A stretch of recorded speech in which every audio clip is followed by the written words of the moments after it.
Salut, c'est Denis, j'espère que vous allez bien. Aujourd'hui, nous sommes le lundi 17 mars 2025 et Electra sort deux formules d'abonnement sans engagement pour réduire le prix du kilowattheure dans leur station. Je vous propose de regarder cela ensemble dans cette vidéo. On va regarder le prix des deux formules, leur rentabilité, le positionnement également face à la concurrence et les limitations de cette offre.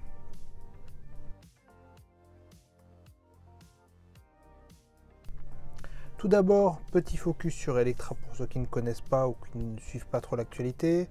Aujourd'hui, c'est bientôt 300 stations en France, presque 400 stations en Europe. Il y a 25 stations en construction en France à l'heure où je vous parle. C'est le quatrième plus gros opérateur en nombre de stations. Ils ont plus de 1500 points de recharge. C'est le troisième plus gros opérateur à ce niveau. Les chiffres que je vous donne, c'est en France. C'est également 21 stations sur autoroute en France, des aires de service et des aires de repos, et il y en a également 5 autres qui sont actuellement en construction. De mon point de vue, les gros plus d'Electra sont un bon maillage du territoire, avec quand même encore quelques petites zones sans station, je pense principalement au centre de la France. Leur réseau est ultra fiable, c'est un des meilleurs réseaux d'Europe. Vous pouvez aller les yeux fermés chez Electra, vous savez que ça va marcher. Ensuite, il y a aussi des fonctionnalités que j'aime énormément. C'est la possibilité de réserver sa borne 30 minutes avant d'y arriver. Ça ne fonctionne pas sur autoroute. Ça paraît logique, mais bon, je préfère quand même le rappeler. Également l'autocharge qui est compatible avec la grande majorité des véhicules circulant aujourd'hui, contrairement au plug-and charge qui semble boudé par les constructeurs à la fois de bornes et de véhicules. Comment ça marche l'autocharge? Dans les grandes lignes, on ne va pas aller dans le détail. En gros, vous créez votre compte sur Electra, vous allez créer votre ou vos véhicules, et pour chacun d'entre eux, vous allez activer l'autocharge ou non d'ailleurs. On vous laisse le choix. Comment ça se passe? On va suivre la procédure pour que Electra puisse reconnaître votre véhicule, et pour toutes les fois suivantes, vous arrivez à la station. Vous prenez le pistolet, vous branchez la voiture, celle-ci est automatiquement reconnue, ça lance la charge et vous êtes facturé automatiquement sur votre compte. C'est compatible aussi avec la réservation de bornes. Donc en gros, si j'avais réservé une borne, la borne va reconnaître automatiquement que je suis arrivé. Et là, le point complémentaire avec l'abonnement, forcément, si vous avez un abonnement chez Electra aujourd'hui, tout se fait de manière complètement transparente. Donc c'est quelque chose qui est bien connu des utilisateurs Tesla puisque c'est exactement le même comportement. J'ai une application, un compte, j'ai ma voiture, j'arrive, je branche, je repars et tout est facturé sur mon compte.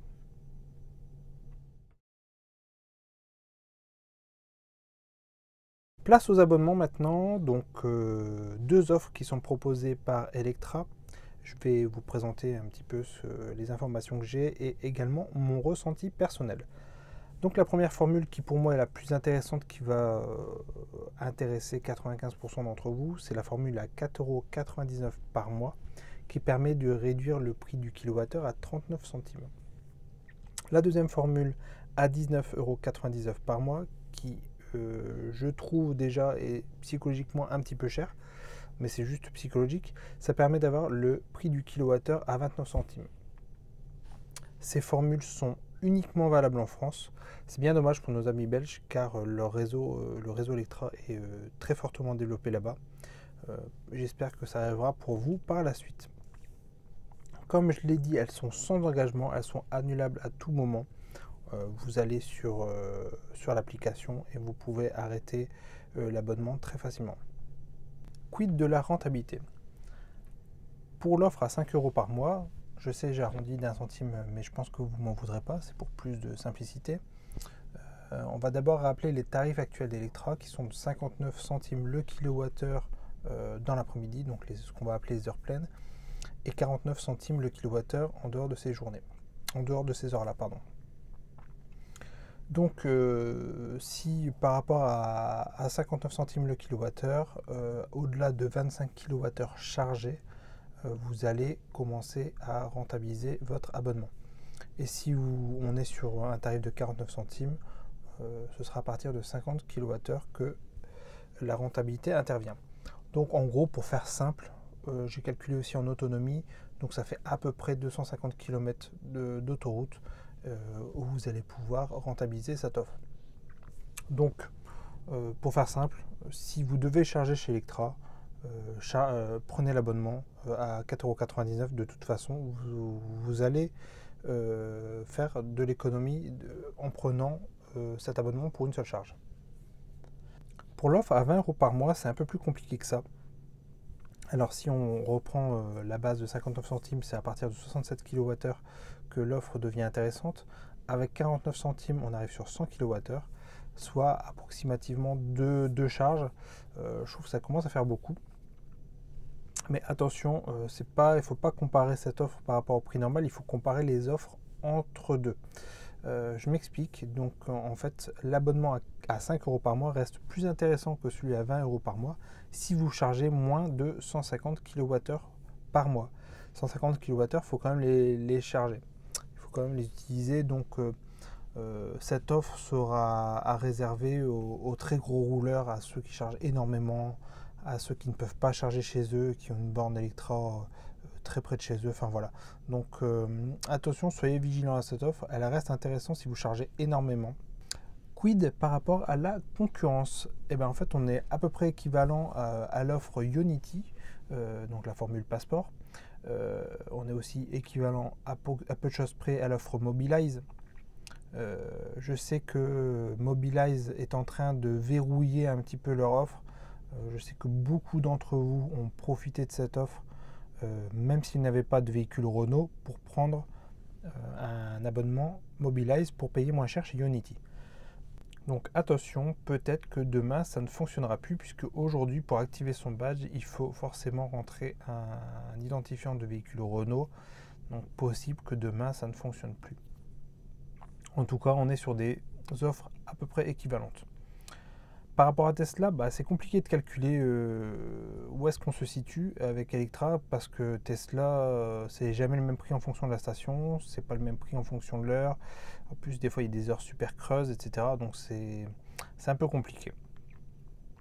Je vais exclure forcément ceux qui ont déjà une Tesla et donc qui ont cet abonnement Tesla offert, puisqu'on va se retrouver sans payer d'abonnement à des prix au kilowattheure qui vont être aux alentours de 30-35 centimes, enfin, ça dépend des périodes. Donc voilà, c'est un peu compliqué de se comparer avec eux. Voilà, l'offre, clairement, elle n'est pas destinée à ceux qui possèdent une Tesla. Ensuite, il existe des offres moins chères. On parle souvent d'IE-Charge. Alors, IE-Charge, c'est très bien, c'est 25 centimes le kilowattheure. Pour moi, c'est une offre complémentaire. C'est pas vraiment un concurrent d'Electra. On est sur des zones rurales, on a un maillage qui est moins bon. Voilà, on est dans la campagne. Vous allez charger, vous ne pouvez rien faire autour. Donc voilà, c'est très très bien, mais c'est vraiment différent de ce que propose Electra. Et même par rapport à tous les autres concurrents d'ailleurs. IE-Charge pour moi n'a pas de concurrent aujourd'hui, ils ont un positionnement très particulier. Enfin, dans les autres offres pas chères, on va retrouver Easy Fast et Lidl. Le premier offre un très bon prix qui est de 35 centimes le kilowattheure en dehors des heures d'ouverture du restaurant. Et pendant les heures d'ouverture du restaurant, et 30 centimes le kilowattheure le matin et l'après-midi. Enfin, j'ai plus les horaires exacts en tête. Si vous voulez en savoir plus, j'avais fait une vidéo où j'avais interviewé des personnes de chez Easyvia. Voilà, si vous souhaitez regarder la vidéo, je vous mets un lien en haut de l'écran. Voilà. Concernant Lidl, donc aujourd'hui ils sont à 39 centimes. Les puissances sont souvent plus limitées. On a des bornes qui vont délivrer plutôt 60 kW, des fois 120. En tout cas, si vous êtes à 2 à charger sur la borne, vous êtes limité. Voilà pour Lidl, surtout qu'il faut savoir aussi que beaucoup de stations Lidl qui ne sont pas accessibles 24 h sur 24. Il y a un petit article qui est sorti il n'y a pas longtemps avec une personne qui s'est retrouvée coincée sur le parking. Moi qui fais des vérifications pour les bornes Lidl, je le vois, il y a des portails qui se ferment la nuit. Donc voilà, et puis autour des Lidl, en général, il n'y a pas grand chose. Donc voilà, c'est un positionnement qui est un petit peu différent et qui reste complémentaire, mais avec un très très beau prix également. Au final, qu'est-ce que moi je retiens? C'est que toutes ces offres avec abonnement sont très proches au niveau des tarifs. Et moi, je vais retenir qu'une seule chose, enfin deux choses en fait.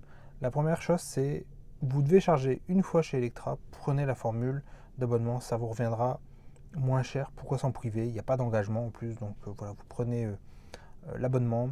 Vous pouvez le résilier d'ailleurs juste après, il n'y a pas de souci, vous aurez quand même vous pourrez utiliser, vous aurez accès au tarif pardon, avec abonnement tout du long du mois engagé. Donc pas de souci là-dessus. Electra, ça offre des emplacements intéressants, leur réseau est bien moins sollicité que Ionity. Par exemple, moi je sais que il y a quelques années j'utilisais Ionity en priorité, maintenant j'évite Ionity parce que leurs stations historiques sont trop petites, sont sursollicitées par les utilisateurs. Donc voilà. De plus, Electra a quelques stations sur les aires de repos. Les aires de repos sont les aires de pique-nique, hein, pour faire simple, à ne pas confondre avec les aires de service, celles qui ont des stations d'essence, des petits restaurants, etc. Et moi, je trouve ça cool de pouvoir charger sur ces petites aires. Donc voilà, il y en a quelques-unes qui sont équipées aujourd'hui et ça va continuer à s'équiper dans les prochains mois et années. Enfin, comme je l'ai dit, Electra offre des fonctionnalités que j'aime beaucoup, l'autocharge, la réservation, leur application qui est vraiment intuitive. Donc voilà, tout ça fait que l'offre globale Electra est pour moi très intéressante et je n'hésiterai pas à l'utiliser, même si j'ai une Tesla aujourd'hui et que donc j'ai accès à des tarifs chez Tesla qui sont peut-être moins chers. Mais voilà, l'offre Electra viendra compléter ça pour mes voyages. En conclusion, j'ai envie de dire, chacun trouve midi à sa porte. Certains vont préférer Tesla, d'autres iCharge, d'autres Ionity avec Mobilize. Voilà. Le principal, c'est que cette offre vous intéresse et vous convienne. Personne ne vous met un pistolet sur la tempe pour prendre cette offre. Moi, je la trouve super intéressante. Voilà, je ne suis pas sponsorisé par Electra pour dire ça. J'ai déjà traversé la France en utilisant Electra. J'ai fait plusieurs vidéos avec eux. Voilà, je garde un ton très libre dans ce que je dis. C'est important pour moi. Voilà, moi je vous le dis, cette offre à 5 euros, elle est super intéressante. L'offre à 20 euros, elle peut avoir un intérêt, mais ne vous précipitez pas dessus sans faire quelques calculs. Voilà pour ce que j'avais à dire. J'espère que cette vidéo vous a plu, j'espère que ça vous permettra de voir si une de ces offres vous intéresse et si vous pouvez la prendre peut-être pour les vacances. Il y a des très belles aires sur les stations d'autoroute chez Electra, principalement dans le sud de la France. Donc voilà, et il y a beaucoup, on ne voit pas assez, mais il y a beaucoup de stations Electra qui sont très proches des sorties d'autoroute. Des fois 2-3 minutes de l'autoroute, donc ça vous fait pas vraiment perdre de temps si vous réfléchissez au temps que vous allez perdre à aller charger sur une aire de service. Au final, il faut quand même tourner 1 ou 2 minutes sur l'aire pour trouver la station et s'y garer. Voilà pour cette vidéo. Je vous remercie d'avoir visionné, n'hésitez pas à vous abonner, ça m'aide. Ça me permet aussi d'avoir voilà, des informations de la part des différents acteurs de l'électromobilité. Moi je vous dis à très bientôt. Salut!